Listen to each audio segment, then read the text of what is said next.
ಅವಳಿಗೆ ನನ್ನ ಬಿಟ್ಟು ಅಜಯ್ನ ಮದುವೆ ಆಗೋಕೆ ಮನ್ಸು ಒಪ್ತಿಲ್ಲ ಅನ್ಸುತ್ತೆ. ಪಾಪ ನನಗಿಂತ ಜಾಸ್ತಿ ಒತ್ತಾಡ್ತಿದ್ದಾಳೆ. ಇಲ್ಲ ಇರೋ ವಿಚಾರನ ನಾನು ಎಲ್ಲರಿಗೂ ಹೇಳ್ಬಿಡ್ತೀನಿ. ಅದೇ ಸರಿ. ಈಗ್ಲಾದ್ರೂ ಮಾತಾಡು. ನೀನ್ ಹೀಗ್ ಮಾತಾಡದೆ ಹೋದ್ರೆ ಪರಿಣಾಮ ನೆಟ್ಟಿಗಿರೋದಿಲ್ಲ. ಅಕ್ಕ, ಯಾಕಕ್ಕ ಹೀಗಾಯ್ತು? ನಾನು ನಿನ್ ಮದ್ವೆ ನೋಡ್ಬೇಕು ಅಂತ ಎಷ್ಟು ಆಸೆ ಇಟ್ಕೊಂಡಿದ್ದೆ.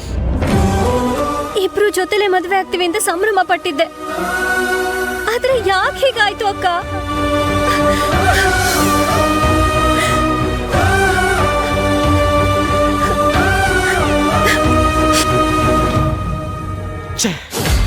ನಂಬಿಸಿ ಕುತ್ತಿಗೆ ಕುಯ್ದ್ಬಿಟ್ಟೆ ಅಲ್ವಾ ಅಜಯ್?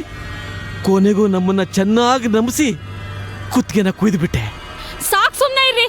ಕುತ್ತಿಗೆ ಕುಯ್ದಿದ್ದು ನಿಮ್ ಮಗಳು.